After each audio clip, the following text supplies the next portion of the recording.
Hello student, today our topic is modern periodic table. इससे पहले हमने मेंडलीव की पीरियोडिक टेबल पढ़ी थी जिसमें कुछ फॉल्ट थे, कमियां थी, जिससे वह जो है डिस्कार्ड हो गई। तो मॉडर्न पीरियोडिक टेबल आया। मेंडलीव ने अपने पीरियोडिक टेबल में कहा था कि properties of elements are a periodic function of their atomic masses. लेकिन हमने वहाँ बताया था कि मोज़ले ने जब एटॉमिक नंबर की डिस्कवरी की तो ये थियरी बदली और मॉडर्न पीरियोडिक लॉ हो गया properties of elements are a periodic function of their atomic number. यानी किसी भी एलिमेंट की जो प्रॉपर्टीज़ होती है वह उसके एटॉमिक नंबर से पर डिपेंड करती है। यानी इस थियरी के अकॉर्डिंग उसने बताया कि किसी भी अगर हम पीरियोडिक टेबल बना रहे हैं तो उसके कहने का सीधा मतलब था कि अगर एक फिक्स टाइम इंटरवल पर हम क्या करें, वापस जो है आएँ तो एक फ़िक्स टाइम इंटरवल पर बार बार वापस आने पर हमको सेम प्रॉपर्टी यानी इससे पहले जो एलिमेंट था उसी की प्रॉपर्टी वाला एक नया एलिमेंट मिलेगा।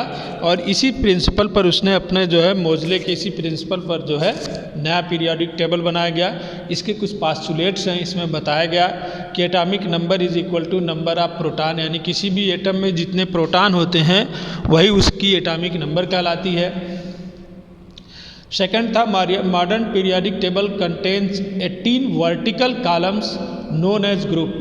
मॉडर्न पीरियोडिक टेबल में 18 वर्टिकल कॉलम है जिन्हें हम ग्रुप के नाम से जानते हैं। 7 हॉरिजॉन्टल रो है जिन्हें हम पीरियड्स के नाम से जानते हैं।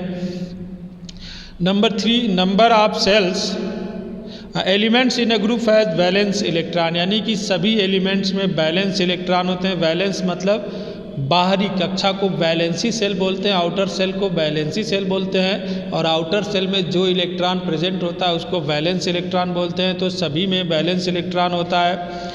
फिर उसके बाद फोर्थ है number of shells increases as we move down the group. किसी भी ग्रुप में हम जैसे ही टॉप टू बॉटम यानी ऊपर से नीचे जाते हैं तो नंबर ऑफ सेल्स की वैल्यू क्या करती है, इंक्रीज करती जाती है। Elements in a period have same number of shell, एक ही पीरियड में जितने भी एलिमेंट्स पाए जाते हैं सब में नंबर ऑफ सेल्स की वैल्यू क्या होती है, इक्वल होती है।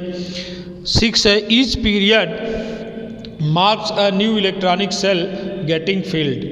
जब तक कि जो है each period marks a new electronic shell getting filled, सब प्रत्येक पीरियड में एक एक इलेक्ट्रॉन जो है आता है और फिलअप होता जाता है, बढ़ता जाता है। Position of the elements in the periodic table tells about it's chemistry, यानी कि किसी भी एलिमेंट की जो पोजीशन है पीरियोडिक टेबल में उसकी पोजीशन से ही हम उसकी केमिस्ट्री के बारे में पता लगा सकते हैं कि उसकी केमिस्ट्री क्या है। केमिस्ट्री के बारे में पता लगाने का मतलब हम उसकी फिजिकल और केमिकल प्रॉपर्टीज़ के बारे में जान सकते हैं कि उस एलिमेंट की फिजिकल प्रॉपर्टीज़ क्या हो सकती हैं, उस एलिमेंट की केमिकल प्रॉपर्टीज़ क्या हो सकती हैं। मेन कहने का मतलब यह है कि जो मॉडर्न पीरियोडिक टेबल है वो इसी बेस पर ही है कि हम उस मॉडर्न पीरियोडिक टेबल को देखें तो जैसे उसने बताया कि अगर एक एक एटॉमिक नंबर में एक एक की इंक्रीजिंग करते हुए हम रखते जाएं और एक फिक्स टाइम इंटरवल पर मान लो 7 खाने 8 खाने के बाद हम वापसी करते हैं तो हमको सेम प्रॉपर्टी के एलिमेंट मिलेंगे। तो इसका सीधा मतलब हुआ कि एक ग्रुप में जितने भी एलिमेंट हैं सबकी प्रॉपर्टीज़ जो होंगी क्या होंगी, सेम होंगी, एक जैसी होंगी उनकी केमिकल प्रॉपर्टीज़। इसी तरीके से सभी ग्रुप में दूसरे वाले ग्रुप में पाए जाएंगे तो उनकी प्रॉपर्टीज सेम होगी। इस तरह की कॉन्सेप्ट हम लोग 11th में पढ़ेंगे। यहाँ पर इतना जानो कि एक ही ग्रुप में जितने एलिमेंट होंगे सबकी प्रॉपर्टीज़ क्या होगी, सेम होगी। और हम जो है किसी भी एलिमेंट की जो प्रेजेंसी है वो कहाँ पर पीरियोडिक टेबल में किस सेल में, किस ग्रुप में, किस पीरियड में, किस नंबर पर प्रेजेंट है, तो हम इससे यह अंदाज़ा लगा लेंगे कि उस एलिमेंट की केमिस्ट्री क्या होगी।